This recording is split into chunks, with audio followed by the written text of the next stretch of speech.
Testing? Yes. Thank you very much for that great introduction, and thank you to the organizers of this event.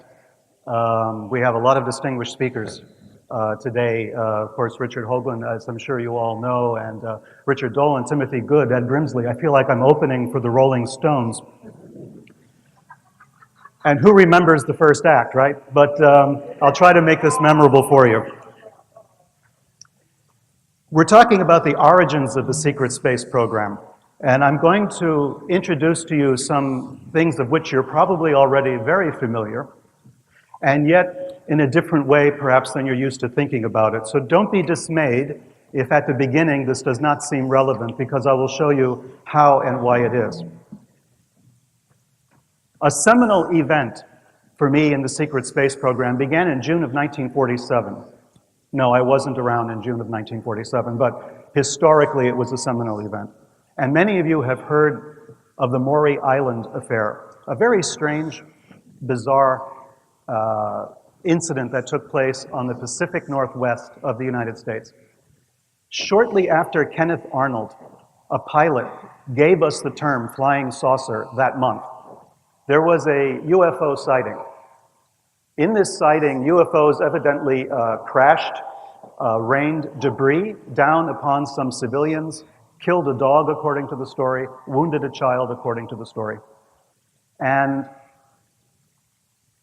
it led to a chain of events that are very, very unusual, and yet are evidence of something that took place 20 years later that shows us there was a deep connection between the UFO story, as it was promulgated back in the 1940s, and very serious political and military events of the next 20, 30 years.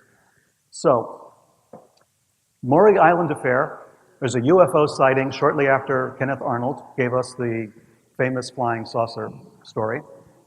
And a man that we know as Fred Prisman claimed that he had been involved in that incident. He claimed that people had been hurt, that he had pieces of the UFO. And what happened was, individuals of the United States Army Air Force at the time visited Prisman and his partner, Mr. Dahl, and retrieved pieces of this so-called debris of the UFO. They got on a plane, the plane crashed, and both of these Air Force officers died.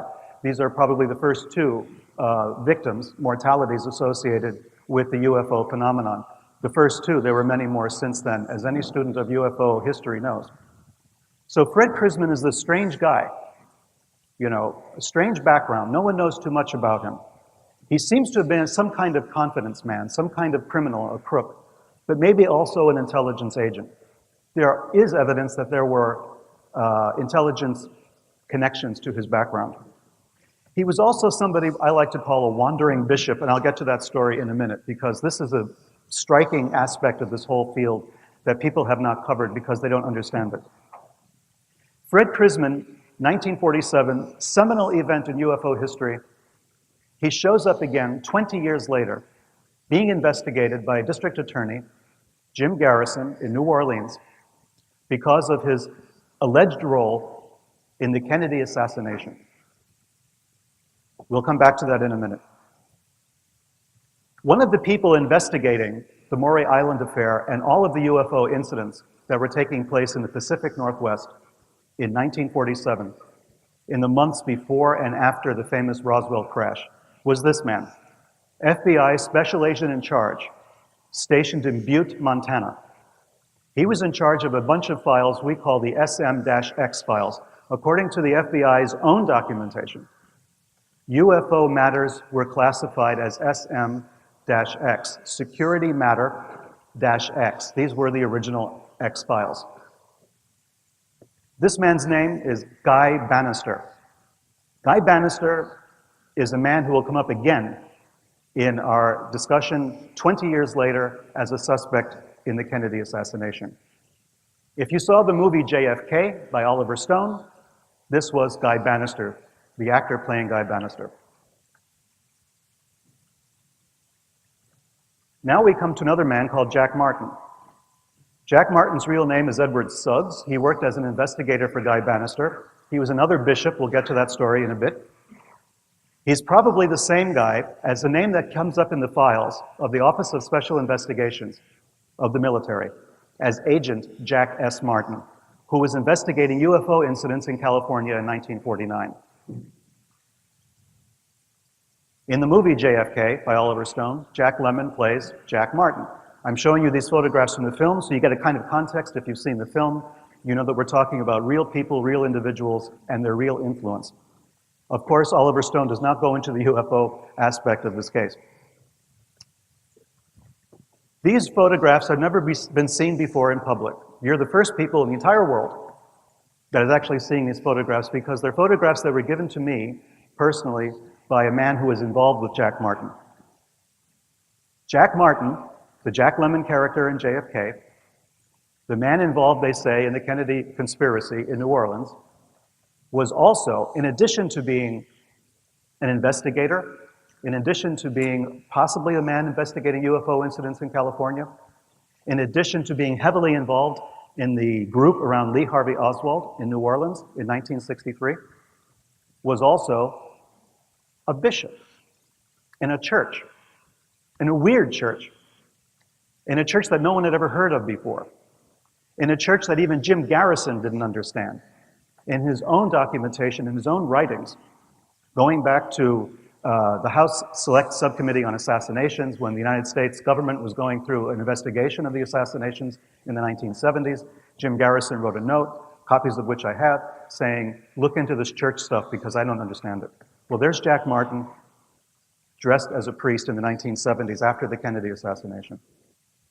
His friend and associate was David Ferrie. David Ferrie and Jack Martin both worked for Guy Bannister. David Ferrie, former Eastern Airlines pilot, rabid anti-communist, very much involved in anti-communist activities. He is another bishop of the same church as Jack Martin.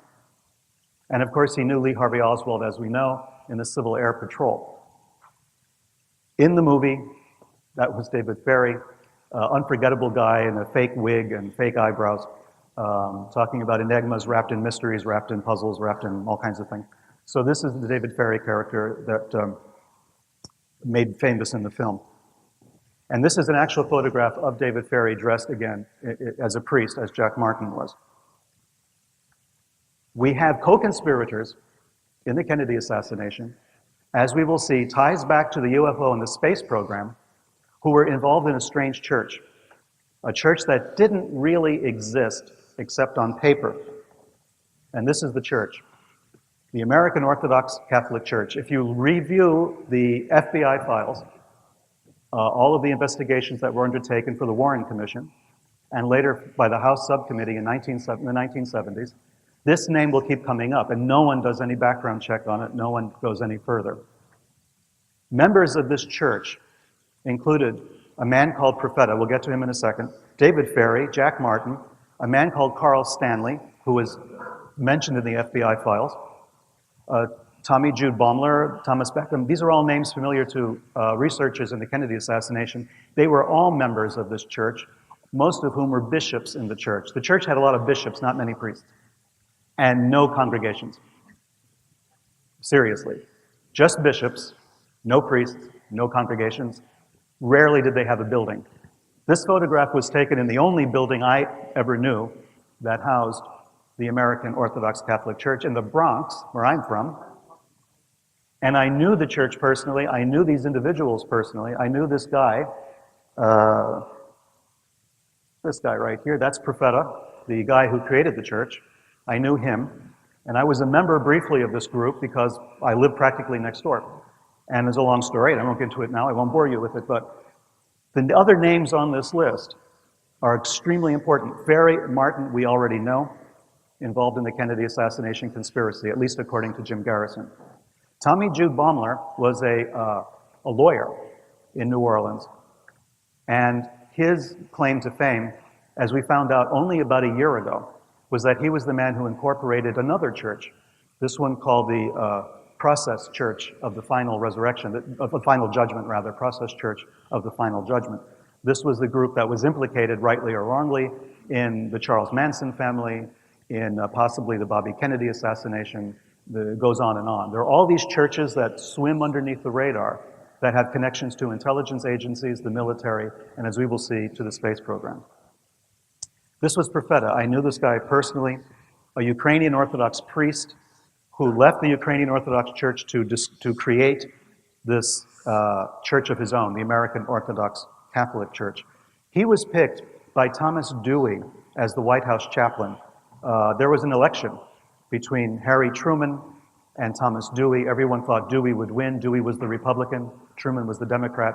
Truman won by a narrow margin, and Profeta once showed me the letter that he got from Thomas Dewey appointing him as White House chaplain when Dewey thought he had won the election. This is how politically prominent and important he was. On the board of directors of the American Orthodox Catholic Church was J. Edgar Hoover, the head of the Federal Bureau of Investigation of the FBI, the man who gave us the X-Files and Guy Bannister and all the rest. J. Edgar Hoover was a member and on the board of directors of this phony church. Another member was Christopher Maria Stanley. He's now known as Saint Christopher Stanley. He was canonized by the guy who took over when he died. Close associate of all these guys. Ferry Martin tried to implicate him in the Kennedy assassination. He tried to implicate them in the Kennedy assassination. When Profeta had created the American Orthodox Catholic Church, he summoned all the other bishops who had been bishops with him in this church to go to New York and present their bona fides, their bona fides, their credentials to him and to Hoover. The only one who obeyed this was Carl Stanley, Christopher Maria Stanley. Christopher Stanley goes to New York, he goes to Profeta, he signs on, he goes back to his home in Kentucky, he's dead less than a month later, and only 2 weeks after the death of David Ferry, the mysterious death of David Ferry, another bishop in the same church. Suddenly the bishops of this church were all being killed. They were all dying under mysterious circumstances, all within a few weeks of each other. This story you have not heard before, because no one knows what to do with the material. No one knows what to do with this information. So when it comes to churches and guys in funny hats, you know, there is some degree of mystery out there and confusion. This is the organization as I, over the years, uncovered it, starting with our friend Profeta over there, to Christopher Stanley, to David Ferry, to Jack Martin. These were all guys implicated in the Kennedy assassination, and they all wore funny hats. The connection was this, another funny hat, that's J. Edgar Hoover in his Masonic Shriner fez, because he was a Freemason, as I think we all know. So there's J. Edgar Hoover, to Guy Bannister, the guy who investigated the UFOs in 1947, the guy who was writing up all these telexes and letters headlined SM-X file, UFO sighting here, UFO sighting there. Down here is Fred Krisman. He was the guy that Bannister was allegedly investigating. And next to Krisman, there's Profeta again. Profeta, who was on the same board of directors of a church as J. Edgar Hoover. All these people working in concert, all these people working together, a phony church, mysterious goings-on, and really weird hats. So what does all this have to do with the space program? You're sitting there thinking, okay, this is all very strange, but what are we here for? Well, let's fall back a little bit. We'll start to see the threads come together. In the United States, the space race began on Halloween 1936. And you're looking at this charming group of individuals down there, relaxing in front of a rocket. These were America's first rocket scientists. People like Jack Parsons, Theodore von Karman, and this is the launch at Arroyo Seco in California on October 31st, 1936. The very first launching of a rocket by American space engineers.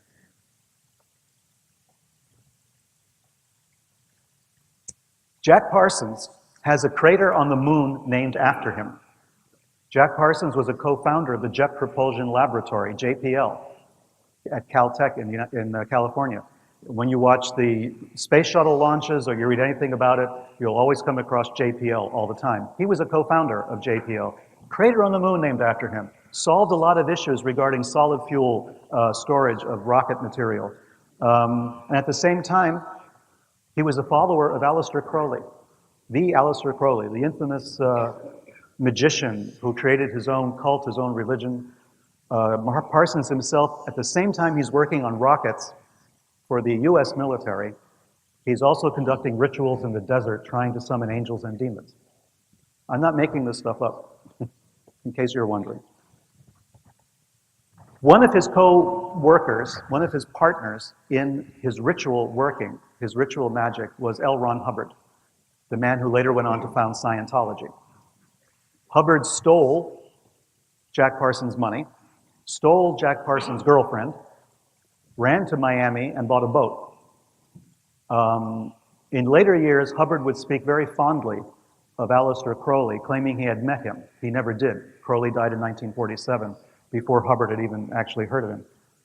But Parsons was investigated by the FBI as a security risk because he was involved in occult workings. But at the same time, Parsons is a brilliant scientist.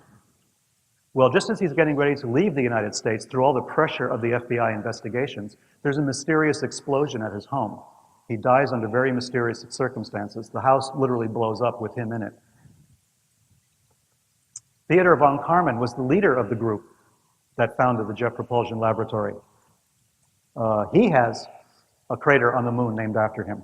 Born in Hungary, studied in Germany, he was a brilliant rocket scientist as well.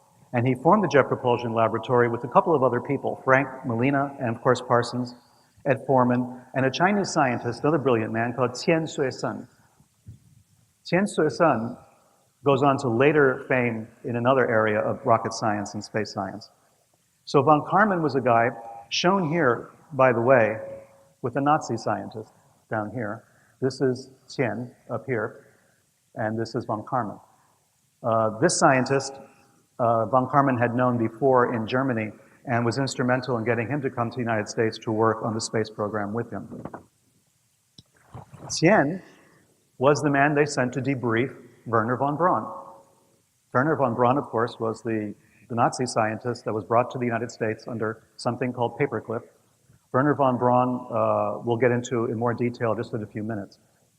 But Qian was also investigated by the FBI. Everybody involved in the rocket program in the United States in the 1930s and 1940s wound up being investigated by the FBI for one reason or another. He eventually got so sick and tired, he defected to China after all of the harassment he had been undergoing by the FBI. And what happened? He developed China's space program. He creates the Silkworm missile that was used to such effect during the first Iraq invasion. When Saddam Hussein invaded Kuwait and all of that, he was sending Scud missiles and all of this. The Silkworms were in use there in the Middle East. So Qian, starting as a patriotic American citizen helping with the space program, through all the suppression by FBI, all the harassment, gives up, basically, goes back to China, and becomes a hero in China, develops, jumpstarts the Chinese space program. When we're talking today about the space race and the space programs, as we'll be getting into with the other speakers, keep in mind the fact that it began in two important places. It began in Germany, with the rocket systems and the rocket development in Germany at Peenemünde, Nordhausen, which we'll get into in a second. But it also started in the United States. And the reason that China is launching rockets today and launching satellites is because of this man, who could have been part of our space program for the rest of his life, and instead, because of all sorts of political nonsense, wound up going to China and giving them a space program almost complete.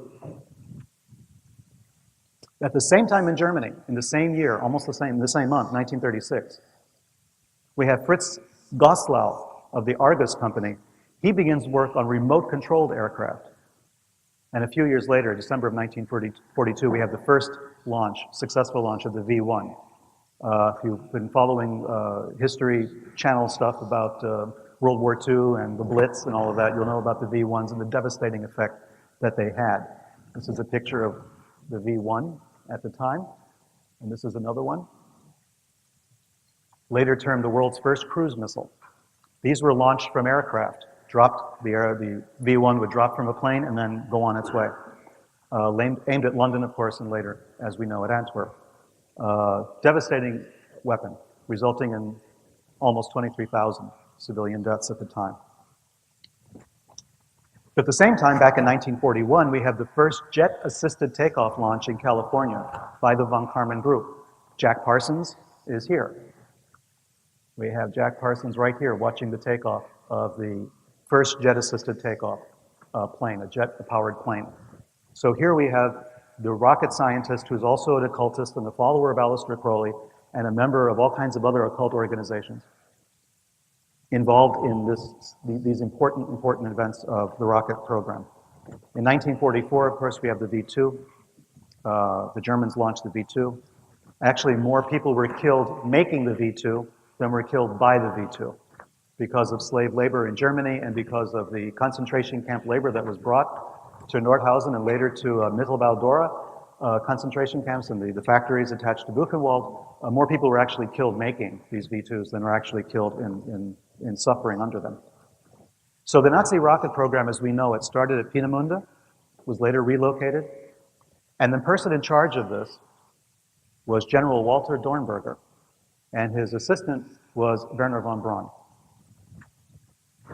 We'll get back to them in a second. Another important personality in aviation medicine this time was Dr. Hubertus Strughold.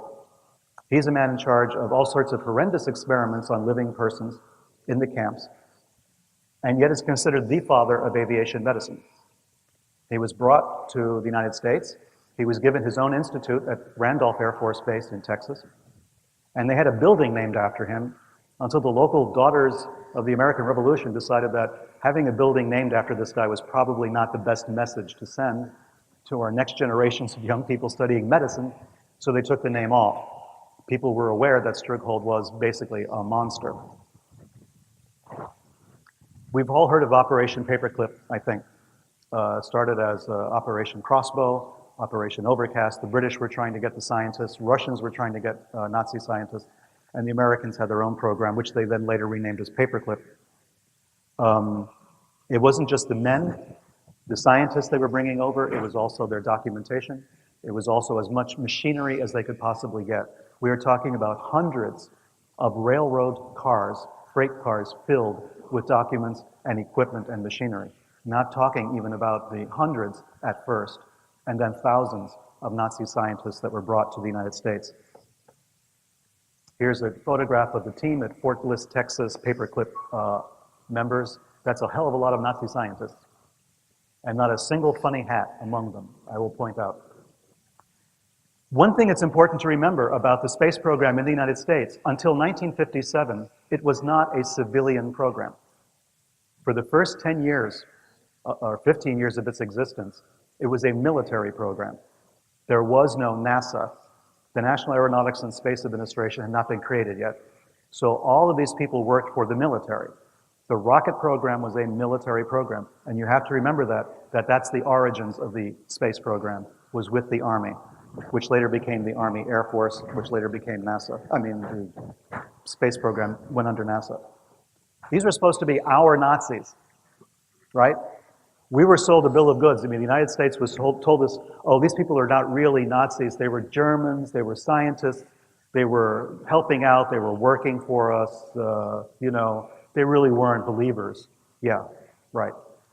Why then, if this is so, did we bring the best and the brightest to the United States, give them whatever they wanted, all the resources that they wanted, whatever they needed, whatever they asked for? And the Soviet Union was the first country to launch a satellite into space. If they were really working for the United States and they had become born-again American patriots and card-carrying Republicans, yes, Republicans, how did it happen that we didn't get a rocket into space, we didn't get a satellite into space, that the Russians were the first? Well, what happened? Weren't they sabotaging our space program since the very beginning? These are the true believers. This is just a handful of the people you'll come across when you research this. Walter Dornberger later becomes the head of NASA. Later gets a board position with Bell Aerospace in the United States. Is considered a rabid Nazi by military intelligence officials who are doing background checks in Germany. They've got witness statements, they've got documents, they've got everything they need to put Dornberger in jail for the rest of his life. Those documents are buried. Wernher von Braun was an SS major.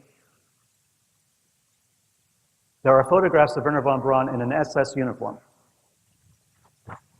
The SS was not the Rotary. It was not the Boy Scouts. You didn't just, you know, kind of join the SS because it would further your career. No. That didn't work that way. In order to join the SS, you had to prove your racial purity, going back to the year 1750. There had to be no Untermenschen in your background, right? No Jews, no Gypsies, no Slavs, no Democrats. Nobody like that in the background of your racial purity. You had to prove this, and you had to maintain a certain degree of involvement with the SS all the time. The SS was a pagan cult. The SS forbade mention of Christian holidays even in their documentation. The SS was extremely pagan, was extremely anti-Christian, anti-Jewish, anti-everything else. If you had a rank of major in the SS, you did not get that automatically. You got that because you proved yourself. And Wernher von Braun was proven later to have been involved in meetings discussing slave labor requirements for the rocket systems at Peenemünde and also at Mittelbau. He was involved in these discussions. He knew about the killings of prisoners, the torture of prisoners. He was involved in all of that. It didn't matter to Wernher von Braun. At the same time that he's working for us, we bring him over under paperclip. He's now in the United States. What is he doing? He's sending classified materials out of the country to his comrades back in Germany. We know this. It's part of the documentation. It's part of the record now. These files have been declassified. Wernher von Braun was working against the United States almost from the beginning. This is a scandal, But yet we consider him the father of the American space program. I mean, he's the one who got us to the moon, right? Kurt Debus was the first director of the Kennedy Space Center, the first director of the Kennedy Space Center at Cape Canaveral in Florida. He was a member of the SS and the SA, the Sturmabteilung, right, the brown shirts, the stormtroopers, two other Nazi organizations. This is the man who turned in his friends and co-workers to the Gestapo if they made disloyal remarks. This was a true believer, once again. As I say, he was an SS officer. The Allies considered the SS a criminal organization for very good reason. And yet, we put this guy in charge of the Kennedy Space Center. Theodor Zobel, another scientist, performed experiments on prisoners in the wind tunnel experiments. We brought him over. He worked for us. Hubertus Struckel, as I mentioned, tortured prisoners, killed people just for experiments, dumped them into freezing cold water to see how long they would survive, stuff like that. Jumpstarts the Aviation Medicine Institute at Randolph Air Force Base.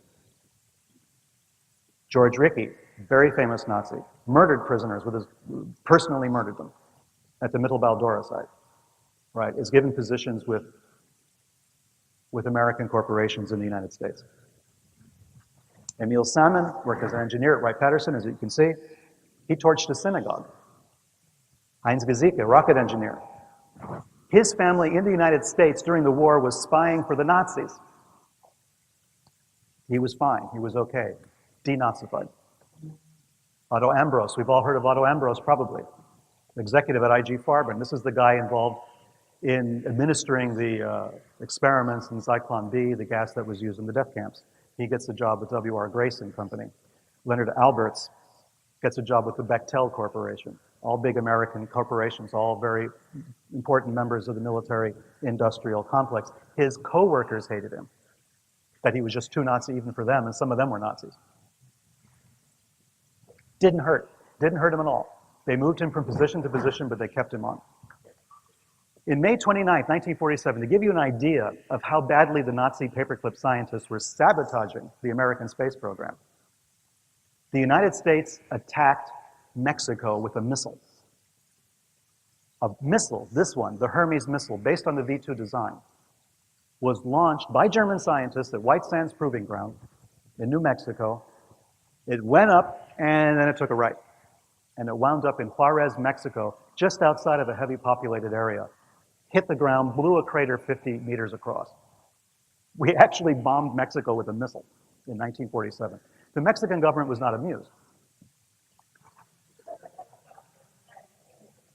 It's like, we have people going across the border this way, you're sending missiles this way, what's up? Well, the Germans in charge of this had sabotaged the guidance system so that it wouldn't go where it was supposed to go. And the American engineers who were responsible for some of these experiments were complaining like mad to the Pentagon, saying that these guys are nuts. They're doing all kinds of crazy stuff. They are not really on our side. Well, We're going to now move into another area. But just for a second, we think about this situation, this scenario. We had German scientists working for us, stationed at military bases in the United States, who were totally unmonitored. They could leave the base at any time. They would go walking through town. They opened up mailboxes. They were receiving mail from Europe. They were sending mail out to Europe. A lot of it went to Eastern Europe because they had colleagues who had been taken by the Soviets in order to help their German scientists, Nazi scientist colleagues in the Soviet Union and in the Eastern Bloc. They were sending American blueprints over to Eastern Germany, to East Germany and to Russia.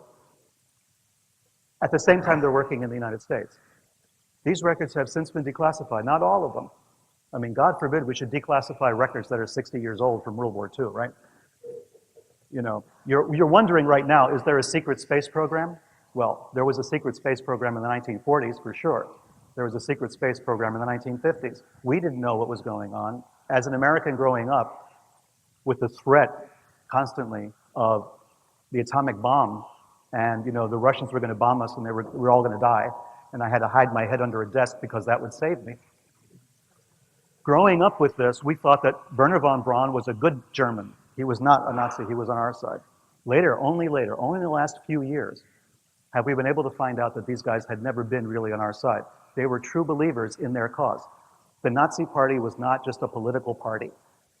You know, it was not Republicans and Democrats, or like we have in the States. It was not people concerned about if we're going to have an ordinance for running a cable line or water or sewer. They cared nothing about that. The Nazi Party was a cult of true believers. Just because they lost the war doesn't mean they lost their true faith. So they maintained it through thick and thin. They looked down on their captors in the United States. To them, it was a toss-up. Do we go to Russia? Do we go to the United States? There was no ideological choice being made. It was strictly a pragmatic one. Where are we going to get the best deal? You know, they were operating on their own. They were operating with their own agenda. So in 1947, we have the Cold War. First, we bomb Mexico, and we apologize for that later. Then we have the Kenneth Arnold sighting. We have the Maury Island affair. We have famously Roswell. In 1947, that same year, the CIA is created. The Department of the Air Force is created. A year later, Truman defeats Dewey. I mention this because of the relationship to the other incidents that we're talking about. In 1950, the Korea War begins. Okay, so now we're in Cold War mode. Russians have poured across the border into North Korea. Okay, the brainwashing thing starts. Everybody's freaking out about the weird science that the Russians are using to brainwash American soldiers. Okay, a person very involved in this, in all the hysteria around this, in 1952, holds a seance in a farmhouse in Maine. The man is, no, not the Pope, not the funny hat guy, the other guy, Andrija Puharich. Andrija Puharich was a medical doctor, he was an inventor, he was a military man, a captain in the army, stationed at Camp Detrick, later Fort Detrick, Edgewood Arsenal later, he was stationed at. This is the area of the United States, the military that's involved with chemical and biological weapons. Puharich, however, was involved in trying to weaponize paranormal abilities. Puharich's focus in 1952, as early as 1952, is how can we use ESP, telepathy, all these things, in a military capacity? Since now we're facing a Cold War with people who use brainwashing methods, Puharich suddenly becomes a hot ticket item. He's talking about using the human brain and the powers of the brain to do all sorts of horrible things to people. He brings together 9 people in a seance. Now, it doesn't make a lot of sense when you realize who these people are. One of them is Arthur Young. Some of you may have heard of Arthur Young. He wrote a lot of very well-received books, The Reflexive Universe, The Geometry of Meaning. Arthur Young was a great guy. He was the inventor of the Bell helicopter.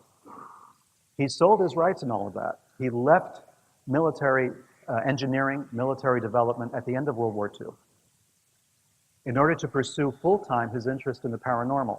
He studied yoga, Eastern religions, ESP, psychokinesis, astrology, you name it, he was into it, Arthur Young. His wife, Ruth Forbes Payne Young, she was also at the seance. So we have Arthur Young, the inventor of the Bell helicopter, the guy who created the Bell helicopter along with Larry Bell, his partner. We have his wife, the excessively nomenclatured Ruth Forbes Payne Young. That's all her husband. So she's married first to a Forbes. John Kerry, our presidential candidate, was a Forbes. This is a very old, very famous family. She was married to George Lyman Payne. Payne was a direct descendant of one of the signers of the Declaration of Independence, and related, coincidentally, to an actor called Robert Treat Payne. Long story. But anyway, Ruth Forbes, also married to a Payne, also married to Arthur Young. Not at the same time, one after the other. She has a son, Michael Payne, who then gets a job at Bell Aerospace through Arthur Young's influence, because Arthur Young helped create the company. Her son needs a job. He gets him a job at Bell Aerospace in Texas. Her best friend is Mary Bancroft.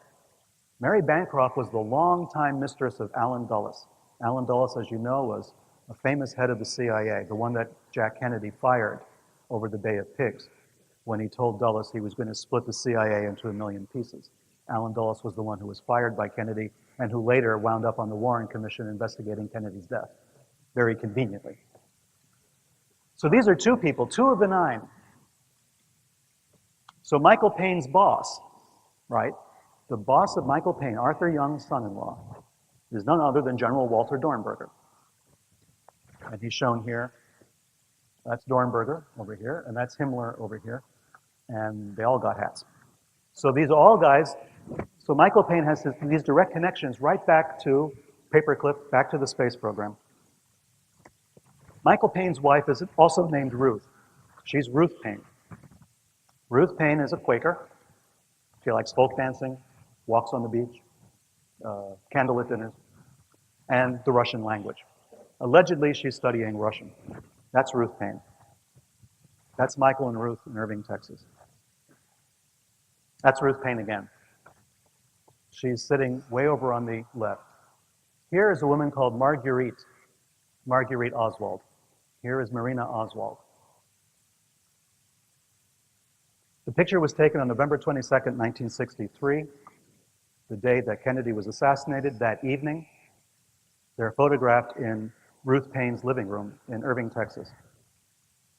It was Ruth Payne who got Lee Harvey Oswald a job at the Texas School Book Depository, right on the route where he would be able to assassinate the president. That's Ruth Payne.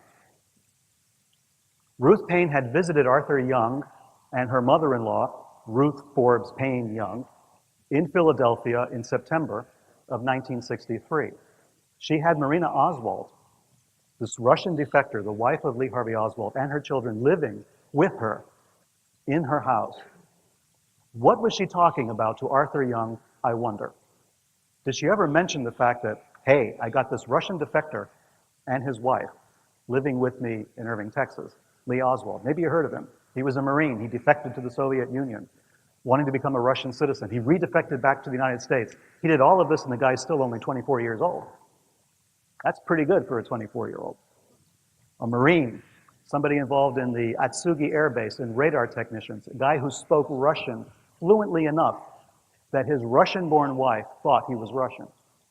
Now, I don't know about you. I've studied a lot of languages in my time. I mean, Mandarin, Spanish, French, Italian. I've done a lot of languages. I've studied Russian. Russian is a damn hard language to learn. And yet this young kid with hardly any formal education, just barely got out of high school, joins the Marines and learns to speak fluent Russian like that, so much that he can convince Marina that he's fluent, that he's a native Russian. So Marina Oswald, the niece of a KGB, an NKVD, an Army Military Intelligence officer, marries Lee Harvey Oswald, this Marine defector, very famous defector. Then they decide to go back to the United States. Ruth Payne wants to learn Russian. That's her story. Oh, I'd love to learn Russian from Marina Oswald. So she gives her some room in her house because they're broke.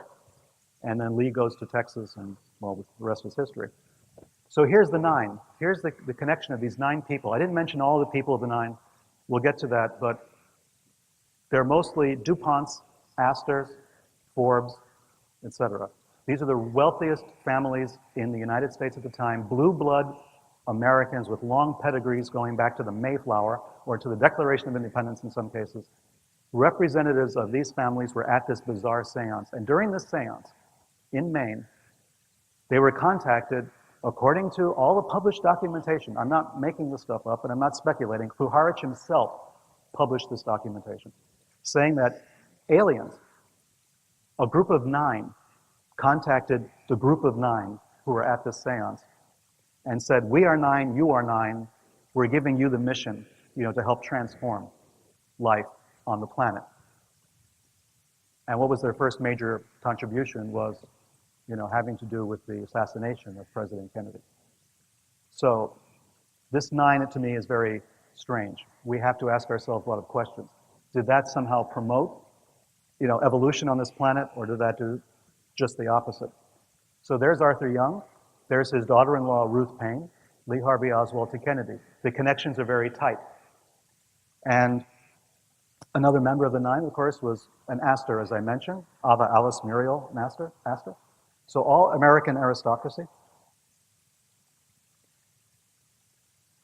September 12, 1962, Kennedy makes his famous, we shall go to the moon, we choose to go to the moon in this decade, and do the other things, not because they are easy, but because they are hard. The last time an American president talked to Americans this way. We're going to do things not because they're easy, because they're hard, because that's what we're going to do. He told Congress of the moon mission May 25, 1961. In September 62, over a year later, he reiterates this in a very famous speech. You can catch it on YouTube, it's everywhere. Very brilliant, very passionate speech about what we're going to do. And then, of course, in November of the following year, he's assassinated. What does all this have to do with what we're talking about? Okay, in New Orleans, before the assassination, Lee Harvey Oswald gets a job with the William Riley Coffee Company. That coffee company still exists. He went down there to get a job. He worked for a short time. He quits. He tells a coworker, hey, I've just found the pot of gold at the end of the rainbow, according to the quotation. He's getting a job at NASA. Well, in 1957, the Russians sent up a Sputnik, and that scared the hell out of the American military establishment. It scared the hell out of the American people. They said, we have all these Nazi scientists, what are we getting for our, what bang for the buck are we getting here? So we have to do something about this. And so they put the fear of God into the Nazi scientists and said, okay, listen guys, enough is enough, we fooled around enough, now we have to actually do something. And so the government took control of the space program away from the military and gave it to a civilian organization, NASA. The problem with that was they moved the Nazi scientists from the military to NASA. So it was a change in name only. Suddenly you have military scientists who were Nazis, who were true believers. Now they're working for a civilian agency for NASA under the US government. We didn't really change anything. Direct military control was lost, but the Nazis were still in command. After the assassination, Lee Harvey Oswald leaves the William Riley Coffee Company. He never does work for NASA, although we find out that he was probably working out of an office at the NASA site that was an employment agency for the CIA. This is something that's also come up recently. Anyway, he leaves William Riley, he leaves New Orleans, goes to Texas. After the assassination, his co-workers also all get jobs at NASA. At NASA. They're coffee company clerks, and they got jobs at NASA. As I mentioned, Ruth Paine had visited his wife, visited Arthur Young and his wife. Arthur Young believes, or he's been told, that he's been in contact with these 9 supernatural beings. Andrea Puharich, the guy who organizes this, the captain in the army involved in weaponizing the paranormal, he's the guy who discovers Uri Geller, the Israeli psychic who bends spoons by looking at them. He brings Uri Geller to the United States. He gets him involved with the Sanford Research Institute, run by Scientologists, as it turns out. All this other stuff is going on. Uri Geller eventually says he got tired of it. He thought that he was being run by Puharich as an intelligence asset. He really felt that Puharich was an intelligence agent running him as an agent for one of the intelligence agencies. But part of that program was that he felt from time to time he was being put in contact with extraterrestrial beings. Geller was mystified by what was going on in his brain by all of this. Now, whether you think about Uri Geller as being genuine or not, or a player or not, or whatever, Geller is pretty open and honest about his relationship with Puharich. He didn't like him, he distrusted him, and eventually he cut off relations with him. As I said, Ruth Paine finds Lee the job at the Texas School Book Depository. So then in New Orleans, after the assassination, Garrison remembers David Ferry, Jack Martin, all these guys, Guy Bannister. He conducts his own investigation. And he finds that all of these guys were bishops in a church, except for Guy Bannister, who was like the Pope or something, of the Vatican in New Orleans.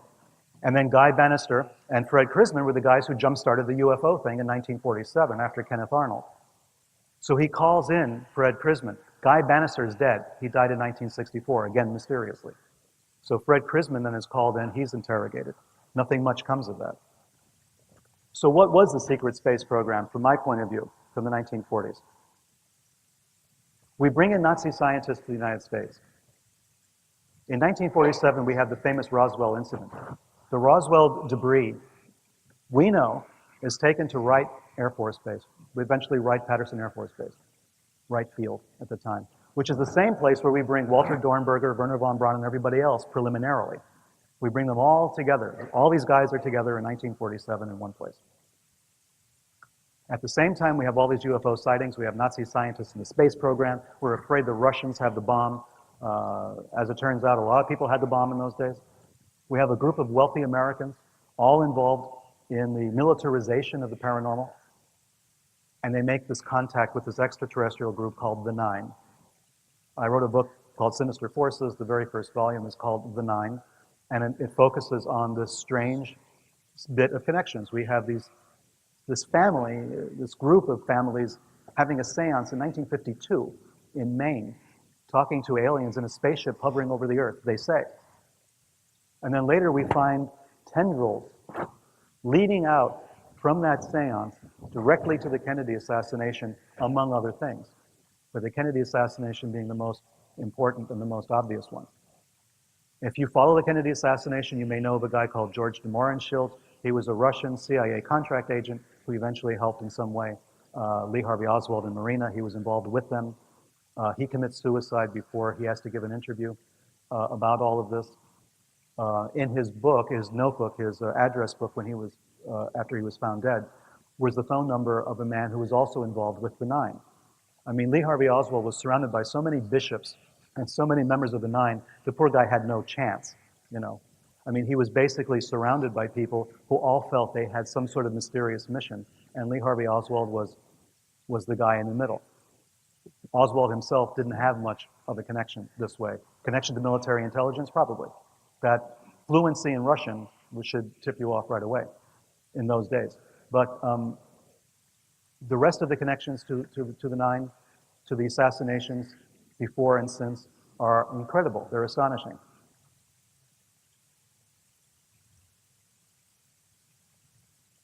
We know the CIA was blamed for the Kennedy assassination. We've all heard the stories. What we don't really remember is that the CIA at that time not only was involved in protecting Nazi scientists as much as they could, and other Nazis around the world, Nazi war criminals, involved with the Vatican, as I think we've all heard. I'm working on a story right now that I hope I'll be able to publish by the end of the year, involving the monastery route in which the Catholic Church really deliberately helped a lot of very famous, very prominent Nazi war criminals escape, giving them Vatican passports, safe houses. Some of the story you've heard already before. But what we don't really realize is the CIA, at the time of the assassination, for instance, was heavily involved with another Nazi organization, the Gehlen organization, which was running agents for the CIA in Eastern Europe and against the Soviet Union. Again, just like in Paperclip, these Nazi scientists were not really working for us. They were taking our money, they were giving us phony reports. They were virtually useless against the Soviet Union.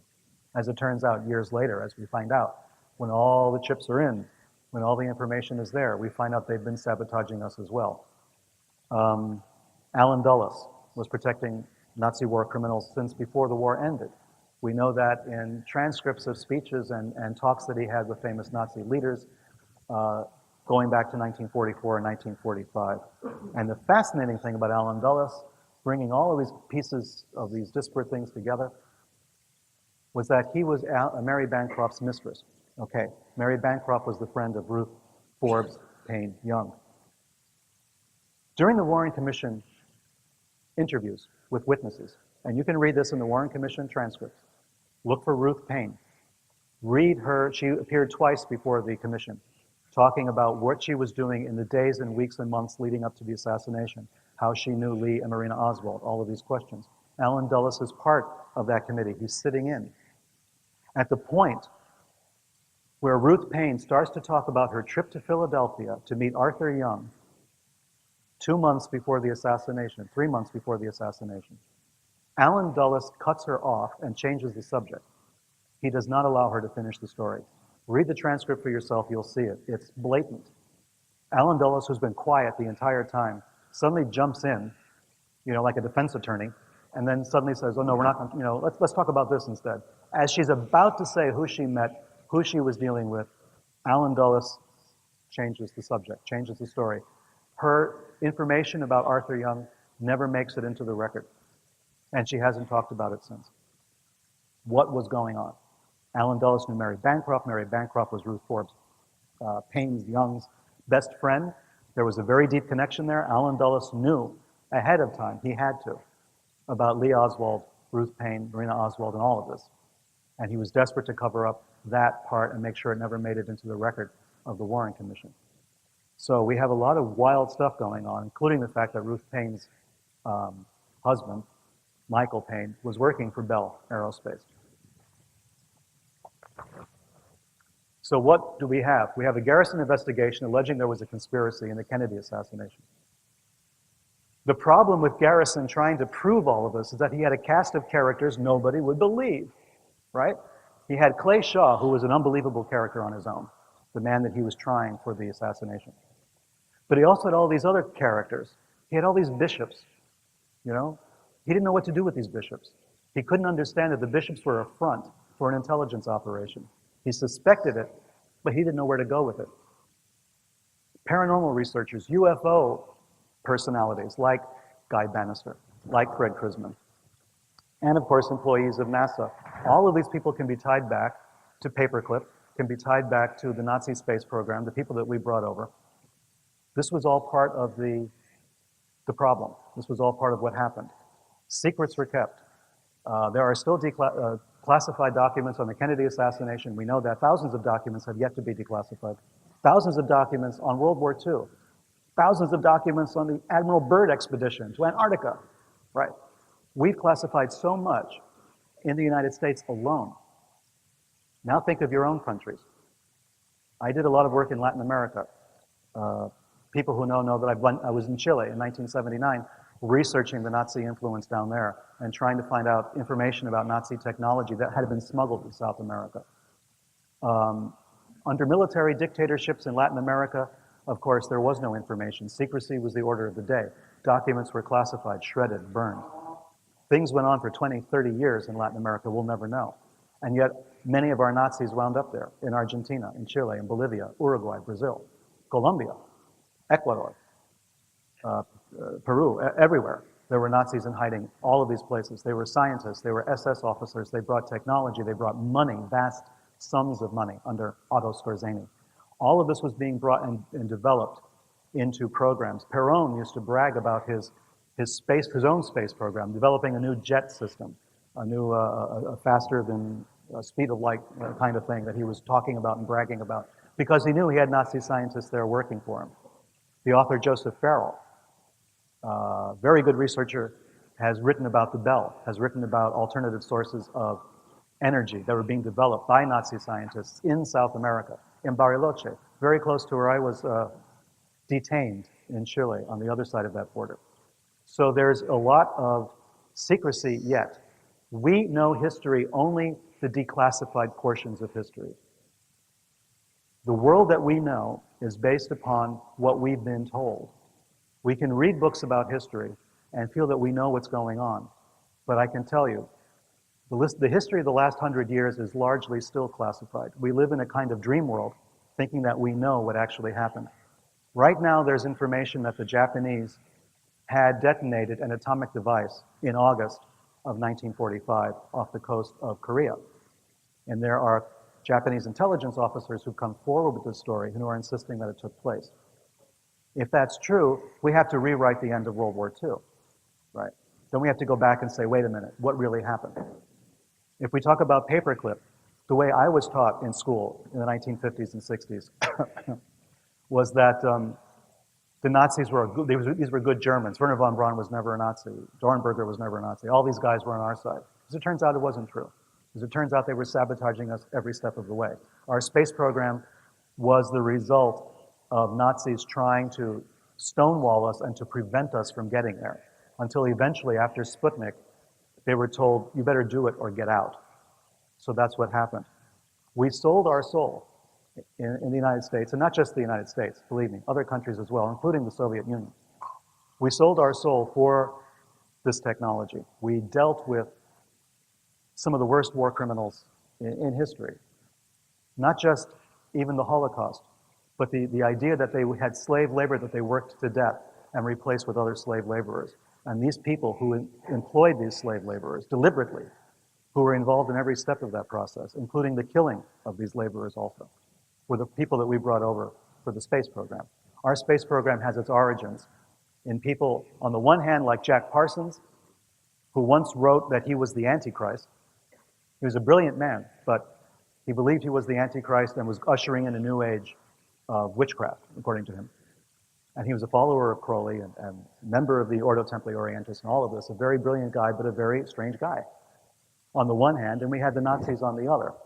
You know, these were the people that were jump-starting the space program of the United States, starting in 1936 and going up until the moon launch.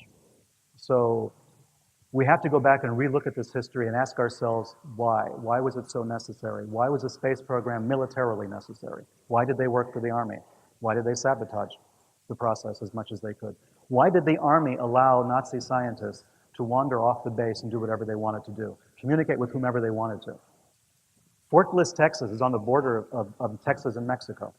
That region in the 1940s was like Vienna during the Cold War. It was a place where spies hung out with spies.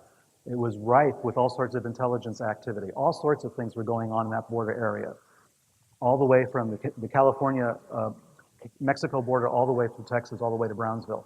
There was a lot of cross-border traffic. A lot of very strange individuals crossed that border. A lot of military people, a lot of intelligence people.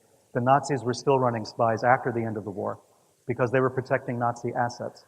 They were protecting SS officers who were making their way into the United States from Latin America, and people making their way from the States into places like Argentina, being paid for by Nazi gold.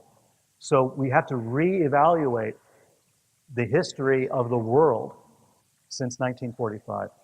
We have to go back and look at it again. If we want to know what happened, what's going on with the space program, and about breakaway civilizations, about motivations to create a space program for the rich and the powerful, we have to go back to this period of time. We have to understand why it was that we could deal with the Nazis so easily, why it was we thought that was the best thing that we could do, why we gave them carte blanche, allowed them to do whatever they wanted to do, why we bent over backwards for these guys, murderers. Some of them wound up in positions of tremendous influence in South America. Klaus Barbie became head of the secret police in Bolivia, an official government position. At the same time, he's running drugs, guns, and assassinating communist leaders, socialist leaders, or anybody he particularly didn't like, not only in South America, but in Europe. There were assassinations taking place in Spain, and France, and Germany, on the orders of people like Barbie and Operation Condor in South America. This is all part of our history. These are not footnotes. You know, we're being told they're footnotes. We're being told it's not central to what actually happened. I tell you, though, that's not true. As anyone who knows, who's traveled in those countries, knows, the stranglehold that the Nazis and the Germans in general, but the Nazis specifically had on the economies of those countries, on the culture of many of those areas, was incredible. You know, and in some cases still is. So, who benefited, right? Civilian control of NASA began in '57. The Nazi scientists remained in place. They were there at the very beginning of the UFO era. Many people believe the Nazis had developed the very first prototypes of the flying saucer, of wingless aircraft, of alternate energy, of the atomic bomb. The Luftwaffe had a map of Manhattan in which they were trying to estimate the damage an atomic bomb would have and how many people would be killed. This map was developed in 1943. You know, we know the evidence is there. We just have to keep looking. Something else was going on. What they told us was not the way it happened. And now my fear is in the United States, because we have the Patriot Act and because we have all sorts of ways to stifle inquiry, to stop information from getting out, more secrets can be kept, more programs can be instituted about which we will know nothing until it's too late. Kennedy was perceived as a threat to the program. He had signed treaties with the Soviets, promised not to invade Cuba. This was against the Nazi ideology. This was contrary to a Nazi platform, not an American platform. Kennedy was a very popular president, you know. But his idea of cutting a deal with the Soviets and essentially saving the world from thermonuclear war in 1962 was disregarded because many in the military thought we should have gone to war. The Nazi right-wing coalition was very strong. In the United States, it still is. If you look at who finances and who helps a certain political party in the United States, you're going to find that there's tremendous support from Nazi and neo-Nazi organizations for that political party. One party in particular, not the other. So you're going to ask yourself, well, what is all this about? Reagan, President Reagan, of course, was heavily supported by something called the World Anti-Communist League. The World Anti-Communist League was populated almost entirely by Nazis, former Nazi officers, former people who had worked against the Soviets, working for fascist and Nazi dictatorships. And it was incredible stuff because they were true believers. George Patton famously said, we were pointing our guns in the wrong direction. When we went after the Nazis, we should have gone after the Soviets. There's a lot that we could talk about, and I don't have the time, I don't think. How am I going for time?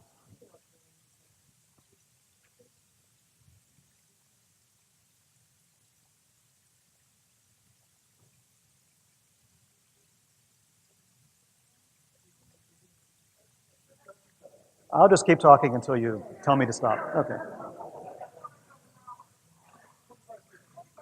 Really? Oh, cool. Okay. In that case, the pause that refreshes.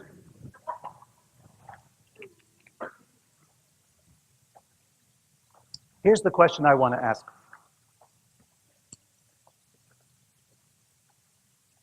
What more was there at stake? Why was Kennedy killed? It had to be for some really big reason. It couldn't be because they didn't like his hair, you know. It had to be for something really specific and something big, something major, something that was going to affect the economy and the political structure, power structures that existed. Did Kennedy's insistence on going to the moon rob other projects of finances and resources that they needed? Was the moon a kind of chimera, a kind of quixotic dream that we should go to the moon first and show our superiority over the Soviets? Was it something that took money and power away from this inner circle of right-wing zealots, of Nazis who had a different approach to science, a different approach to the space program, people who wanted to do their own thing? And that Kennedy's insistence that we're going to put all of our money into the space program took away power from them, gave more power to NASA, but took it away from the military and took it away from other projects. So was there, in the 1960s, a secret space program? We talk a lot about the military-industrial complex. President Eisenhower warned us about that in his farewell address when he left office. And we've focused on that to a great deal, but we don't really know what it is. We know it has to do with guns and the Army. But remember that the military also was developing rockets, jet propulsion, various types of missiles. NASA was solely occupied with visiting other planets, according to its brief. Its space science was satellites going to other planets. It was a non-military application of space technology. The military was still involved in their own aspects of space technology. And this involved missiles, it involved alternate sources of energy, it involved different types of aircraft that could fly at tremendous speeds. About 18 months ago, as an example, I was invited to participate as an observer in a meeting of former intelligence officers out in Las Vegas. Go figure. And during the course of that time that I spent there, we visited several military installations, and we had to have all sorts of security checks done and all of that. And you've all heard of Area 51. Well, there was a presentation given, much like I'm giving one now, on Area 51 by one of the guys who was there, who spent his lifetime there. And he was very bitter about the fact that even the CIA could have an association where former spooks could sit down and chat and have drinks and talk about their failures or successes, but that the guys at Area 51 could not. They're still bound by secrecy laws of things that happened back in the 1950s and 1960s. You might remember the U-2 incidents. You know, the Nazis had the V-2, we had the U-2. And the U-2 was our stealth plane that took photographs of the Soviet Union, of other countries. It was a spy plane. That, of course, was developed at Area 51. That was where it was housed. That's where it was based. So all of this took place at Area 51.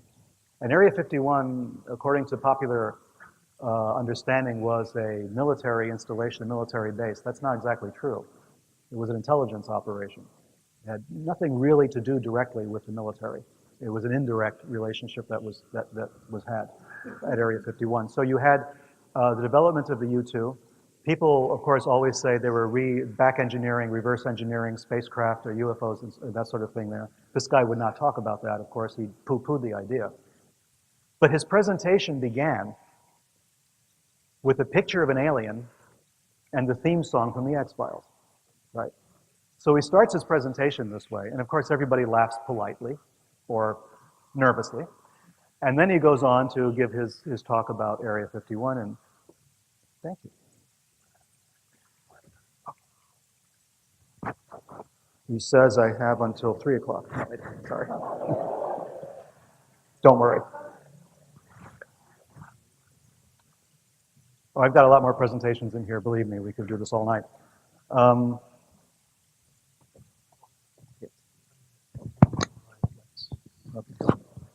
Sure.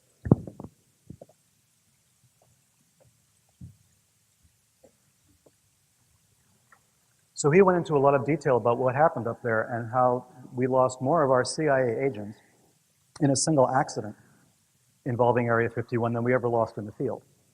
So there was a lot going on up there, and that's still classified. He still can't really talk about it, not even to a group of former intelligence officers who had all signed secrecy oaths and everything else, and he still couldn't go into it. You know, so his presentation was rather thin, but he did talk about the U-2 programs and Francis Gary Powers and all of that, and everybody in the audience understood that when he's talking about Francis Gary Powers, the pilot of the U-2 who was shot down over the Soviet Union, we're also talking about Lee Harvey Oswald. We're also talking about Oswald's involvement with that particular part of the space program, because Oswald was stationed, as we know, at Atsugi Air Force Base in Japan, which was one of only 2 bases in the world at which the U-2 would take off from. That was the base where it was kept. So the flights from Japan went over the Soviet Union, and Oswald's job as a radar operator was in the room with the traffic controllers that were sending up the U-2s. So every time we turn around in these major political events, we run across the space program again in some way, shape, or form. It was insidious. It involved all sorts of aspects of American life, things that we would never expect. Why did people who worked at Riley Coffee Company all go to work for NASA? Why did Oswald claim that he was getting a job at NASA? Why did all these other spooks and all these other strange people wind up somehow with the space program and then again with the Kennedy assassination? There is something very serious going on here. There's a very strange part of American history, and by extension, in a way, of American and world history that's taking place with the space program. If you look at the space programs in Europe, if you look at the space programs in China and other parts of the world, you will see all the connections going back to this one central phenomenon of the space race between the Soviet Union and the United States. And you have to ask yourself, was it really a space race? You know, politicians on both sides may have thought it was a race. Low-level politicians may have thought this. They may have been stricken with fear that we were in a race against the Russians for domination of space. We may have thought this, but the scientists on either side, I think, never had any illusions about this. There was no race. There was a cooperation. You know, someone at some point decided the Soviets can go first. They'll have their Sputnik, and they'll send a dog into space, and then eventually they will send an astronaut into space. The Russians had the first go at it. How could they possibly? When we had the creme de la creme, when we had all of the best and the brightest of the Nazi space program. How did that happen? It had to have been a cooperation between the scientists themselves. This implicates or implies that there was another level of government in the world at that time. That there was another basis of cooperation, of collaboration between people that we thought were dire enemies. That there were networks of people operating throughout the world who cooperate with each other in some way, shape, or form. And this is what we have in the space program. They cooperated so much that people died, people were killed, people were assassinated. Serious investigations into the UFOs led to the deaths of a lot of people. James McDonald, famous scientist who went before Congress and insisted that the UFO sightings were not the result of sightings of the planet Venus, swamp gas, or weather balloons. For this, he was ridiculed. He was later found dead. They said he committed suicide. They always say they committed suicide. That's the standard response. Murray Jessup, right, involved in the Philadelphia experiment stuff and a researcher into UFOs and all of that, commits suicide, they say, in Miami, Florida. You know, all of these people who are seriously involved in this study, who try to promote it, who try to talk reasonably about it, not wild-eyed, aluminum foil hat wearing people, you know, talking that their minds are being controlled from Venus or something. These are serious people. James McDonald was a very serious guy. He was a scientist. He was a doctor, a PhD, a meteorologist. He knew what he was talking about. Dead. Jessup, a very reasonable guy, a very sort of scientific-minded guy, not the kind of wild-eyed guy who would believe anything that anybody ever told him. In the last month or two of his life was extremely paranoid, extremely nervous. He felt that there was something going on, that somebody was after him, and then he wound up dead in Miami. So we have these things connected with the UFO program. Why? If the UFO phenomenon is a figment of our imaginations, if we're projecting stuff onto atmospheric conditions and we're seeing ghosts or something like that, why all of this secrecy? Why all the murder? Why all the suicides? What does that have to do with just believing in 6 impossible things before breakfast?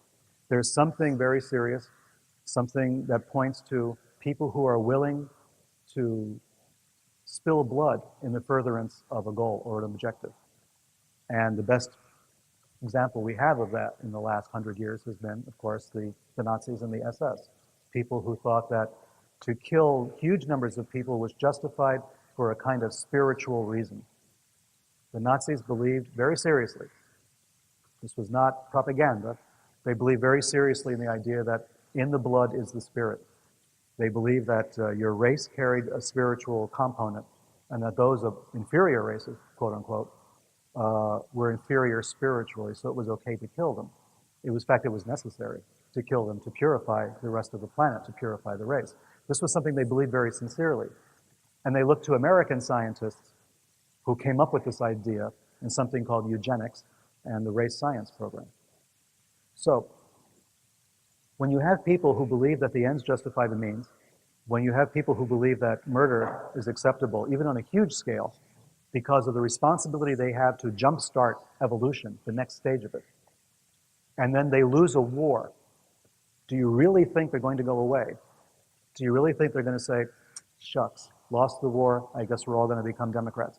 You know, it's not going to happen. It just won't happen. Many times I've told people the same example of Christianity.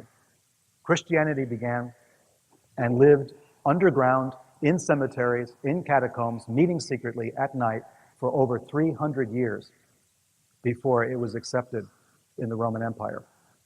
300 years. These people who believed in a kind of an impossible thing, a resurrected person, right? They kept on to that belief for 300 years. The Nazis lost their war in 1945, right? 65, 66 years ago. That's not a long time. You know. Some of them are still alive. Some of these people are still alive and they're still having influence in their own countries. They're having influence as far away as Australia. They're all over the place, you know. And as they die off, they have people who are following in their footsteps, people they've talked to, indoctrinated. They don't go away. This is a cult that does not disappear. The problem with this particular cult is that they're very well funded, and they have a lot of supporters in a lot of countries. I should say, including this country, but a lot of other countries. No one is immune. They're everywhere, okay? And I'm not saying this out of paranoia. I'm the kind of person who generally does not behave that way or think that way, but the facts, the documents speak for themselves. The presence of Nazis and neo-Nazis in this world in general is growing, it's not going away. I travel a lot. The last 20 years especially, I've traveled to more than maybe 40, 50 countries. And I find constantly in airports, in developing nations particularly, copies of the Protocols of the Elders of Zion, this famous hoax that was invented by the Tsarist secret police back before the Russian Revolution. I mean, they're being reprinted in local languages everywhere. Henry Ford, the American inventor who invented the assembly line for making automobiles, was a notorious anti-Semite. He was part of the origins of our military-industrial complex. His assembly line technology was used to make planes and jets and bombs and tanks and everything else. Here was a guy who was as anti-Semitic as Hitler, to whom Hitler gave the highest award that Nazi Germany could give to a non-German, in the same year that he gave it to Benito Mussolini. Henry Ford's writings are being reprinted around the world. His anti-Semitic diatribes that go on for pages and pages and pages are being reprinted and available everywhere. I've found it in airports in Latin America and on book stalls and newspaper stands in Malaysia, in Indonesia, in Singapore. I mean, everywhere. Being offered as though it was true. Being offered without criticism, There's a beginning of a wave of this kind of anti-Semitic, pro-Nazi, pro-fascist sentiment that's taking place. And it's taking place everywhere. It's taking place in the United States as well as anywhere else. Because people are afraid.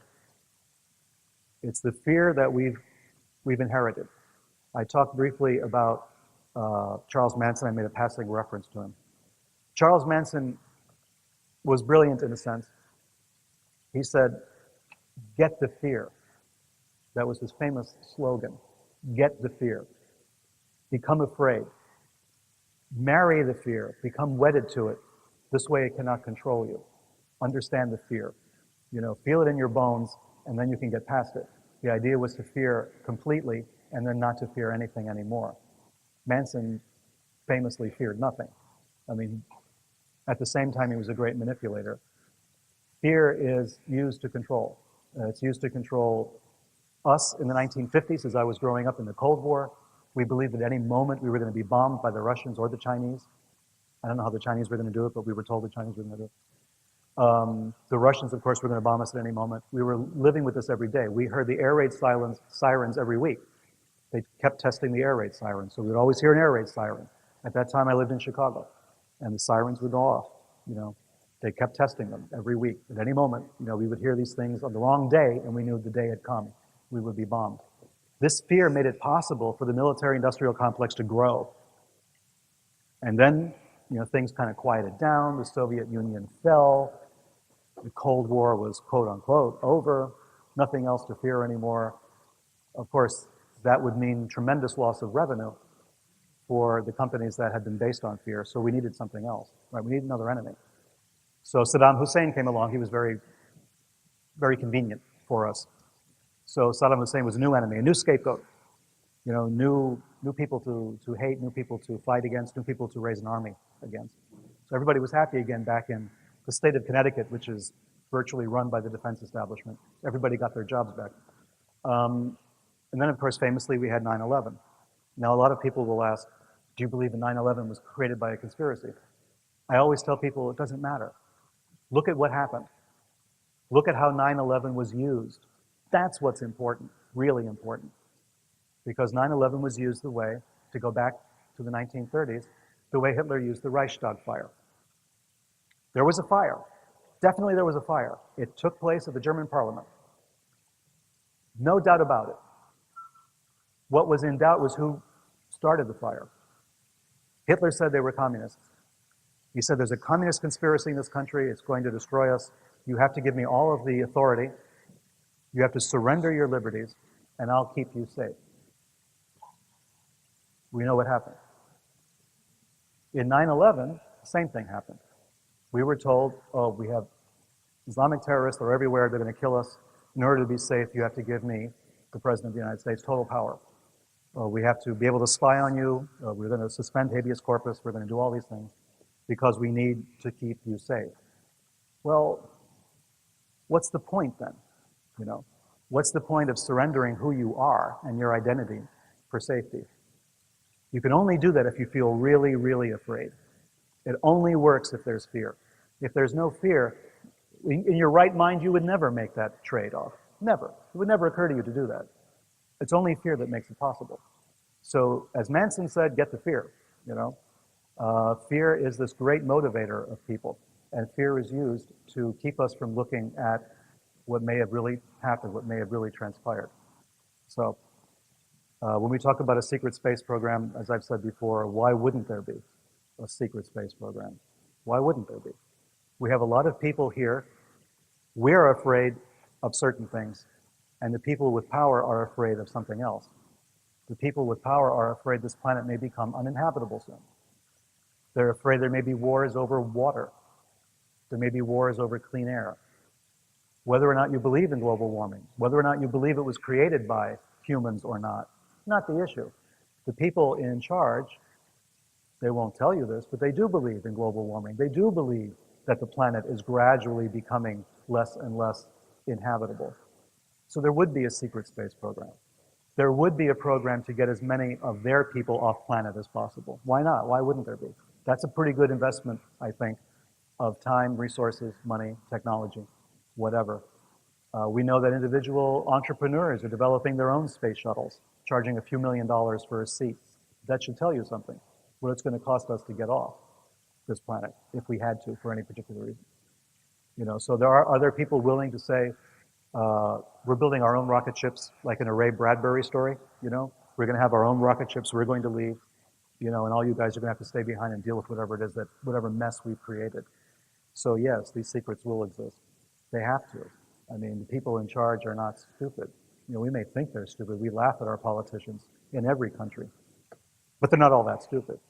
Some of them are, you know, some of them are reptiles, you know, to use a David Icke expression. I'm speaking metaphorically, he's not, but I think we agree, there's common ground there. So you have to ask yourself, what is your position on this? Where do you fit in? Where do we as individuals fit in? You know, if the government can keep secrets, as they did with the space program, as they did with Paperclip, as they did with the assassinations, as they did with Admiral Byrd's diaries, for crying out loud. If the government keeps those secrets, why can't we have our own secrets? You know? Why, as individuals, we're not allowed to have a Patriot Act for ourselves? Why can't we tell our governments, no, you can't have this information about me, it's classified?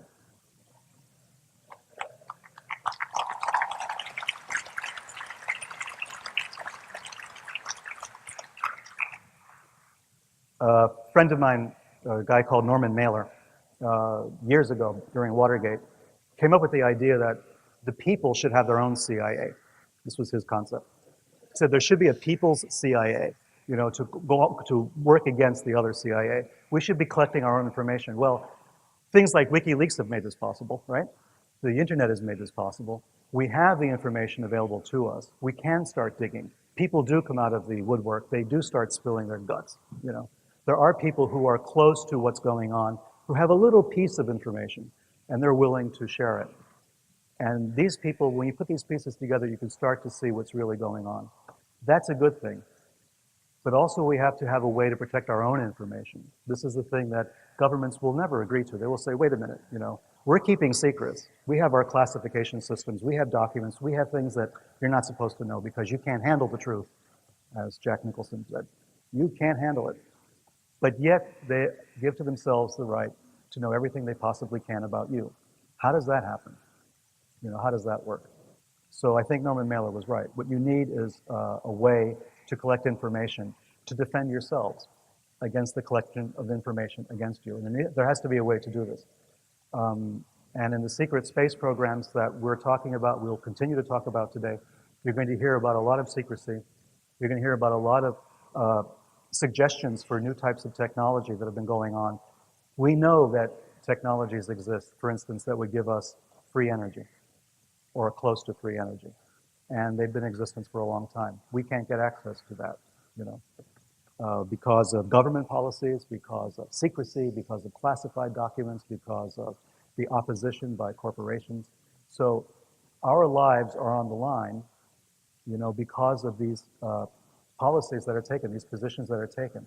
And they're not taken by you and me. They're not taken by people in general. It's not all of us getting together and saying, why, no, we shouldn't have free energy. That's horrible. None of us would agree to that. And yet we have to accept it. And this is what's wrong.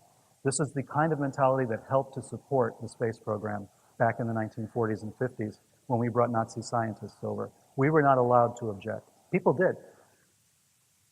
People did. Jewish organizations wrote letters complaining to Truman, wrote letters complaining to the Pentagon about bringing Nazi scientists to the United States. Truman was on their side. Truman forbade the Pentagon from bringing Nazis to the United States. He said, no, we will not do this. This barters our soul. You can't possibly cut deals with these murderers. The Pentagon ignored him. That's how much power the president has, right? The Pentagon ignored him. It totally ignored him. And internally, the memos that have surfaced in the last few years show that they thought, well, the Jews are overreacting. They saw those films about the Holocaust. We can't trust their judgment right now. Excuse me? How could anyone who had seen the film clips in the late 1940s as they came out of Germany and were being showed at every movie theater in the United States, and all the soldiers coming back talking about liberating the camps, how could anybody have said the Jews were overreacting? They're just being emotional. I know. Must be that time of the month for the Jews.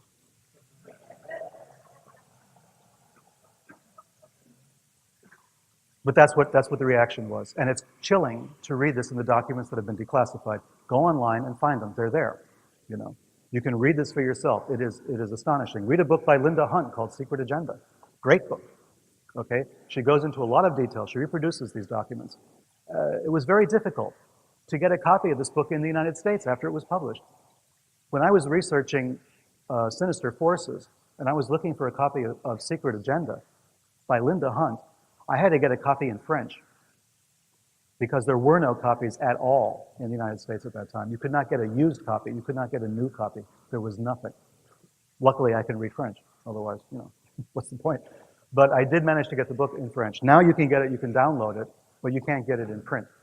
And here's a book that blew the lid off what was taking place with the paperclip program and how we had been lied to by so many people regarding the Nazi background of people like Werner von Braun and Dornberger, Struckhold, and everyone else. All the Nazis. We're talking thousands that were brought over. Not a few hundred, as normally the history books will tell you. Many more than that. And the paperclip program went all the way through the 1960s, boys and girls. It wasn't just the 1940s or even the 1950s. It went all the way up to 1960 and beyond. We were bringing scientists over that late, wherever we could find them, giving them jobs, setting them up. They became wealthy in many cases. Von Braun did, Dornberger did, as they were plotting to kill political leaders and doing all sorts of other things. We gave them a lot of work and a lot of money, This is the information that we need in order to make decisions about who we're supporting, what programs we support, what policies we support. We don't know enough to make these decisions yet because we've been lied to for so long. But if we go on the supposition that everything is lies and we'll never know the truth, we will freeze. Our gears will freeze and we'll stop. We won't go any further. We will say to ourselves, well, we'll never know anything. It's all a secret. It's a mystery. We'll have to give up. Don't do that. Don't do that. Don't deny what people like the WikiLeaks founder was doing, or the people who are blowing the whistle to WikiLeaks, actually. Are all these people going on the line and saying, here's what's really going on. Here are the memos. Here's the real history of the world being told in these memos. Don't deny their sacrifice. They are trying to get this word out. They're trying to make every one of us aware of what's really going on. It makes for very sad reading, of course. Some of it is chilling. Some of it is just depressing. But we need to know. We need to know what's really going on. Are we? Oh, if officially we're not, no problem. But I won't keep you going very much longer. I think you've heard what I have to say. I think that the other speakers are going to have their own angles on all of this and expand it even more. But I just wanted to give you a lot of things to think about. Think about the assassination of Kennedy because it brings all of these elements together in very unusual ways. Think about the weird churches that were involved because we know more about them today than we knew even 10 years ago or 20 years ago. These churches are still involved. They were involved in Iran-Contra. They were involved in the former Yugoslavia, in all of the fighting that was going on there. Church leaders, their names are connected to all of this. They're still running operations. It's still a covert ops organization. The American Orthodox Catholic Church, you'll find them everywhere. And they're running agents all sorts of places. Not everyone is an agent. Some of them are very sincere people, but not many. So keep an eye on that. Keep an eye on what's going on. When you find anomalies in the news as you're reading it, pay attention. When you find things that don't quite make sense, pay attention. When a name shows up in one news story that had showed up in one 5 years ago that you remember, pay attention. You know, when these things happen, when these so-called coincidences take place, that's when you realize there's the action of what I call the sinister forces at work. So if you pay attention, you will learn something. It'll make you a little nervous, it'll make you a little fearful, but it will be real information. It will be something you can really know and use and understand. So thank you very much for your patience. Thank you very much for listening.